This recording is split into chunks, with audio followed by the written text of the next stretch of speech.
42 to 20. Yeah, I think we're going to win. Well, I hope we win. Hey, everybody. Welcome back to CleanGuy.com. All right. Tonight's topic is a toughie, okay? I rattled with this one for a couple of days at least, if not longer. Okay? The saying used to be, what's good for GM is good for the country. Well, I don't know what to think on this one, okay? All right, the auto industry was founded in this country by Henry Ford, okay? He was the first one, all right, of the auto manufacturers to give a fair wage to a working person on the line, all right? And now we've got these companies near the brink of bankruptcy, okay? And it's a tough call, it really is. Number one, let me first start out by saying, you know, the government bailed out AIG with about 100 or 150 billion dollars here or there, and the Federal Reserve did that, okay? And nobody from AIG has been in front of Congress, has been questions or anything else about what they're going to do with the money, how they're going to spend the money, what specific plan they have for the money or anything else, okay? None of that whatsoever, okay? So let's go with that, all right? That's kind of weird, okay? And we're talking about 12 to 15 billion dollars where the United States government throws away $10 billion a month in Iraq, and if you think we're ever going to get that money back, you're freaking crazy, okay? The minute those people can, they're going to stab us in the back just like everybody else we ever helped in this entire world, okay? That's a losing proposition since day one, all right? So, all right, what would I rather do? Take 12 or 15 billion dollars and help a bunch of American workers? Or as opposed to send it to Iraq? Of course, I want to help out the American workers, and not the American workers from United Auto Workers, because they don't want to budge. They don't want to renegotiate.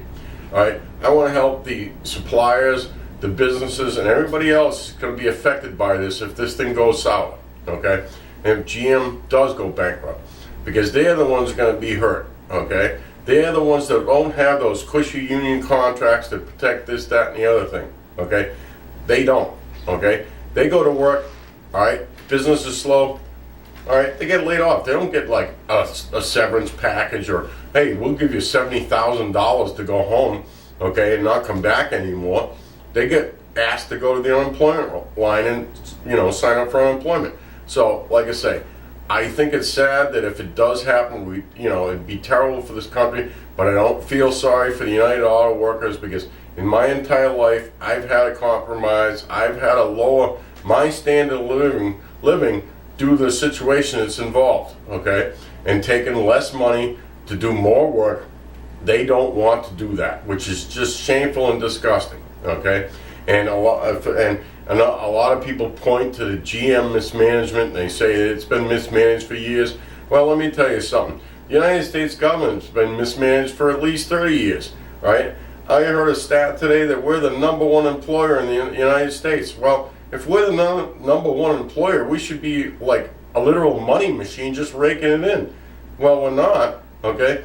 Because we're so mismanaged, it's unbelievable. So, you know, it's funny how you got these congressmen and senators on one end saying, well, you know, you this, that, and the other thing, and they're just as guilty as everybody else, you know?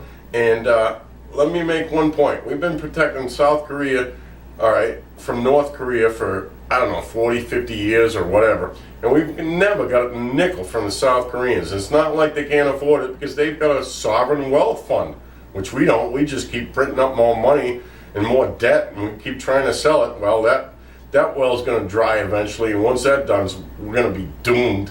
All right. So, all right, let's protect them. I'm glad if it does pass.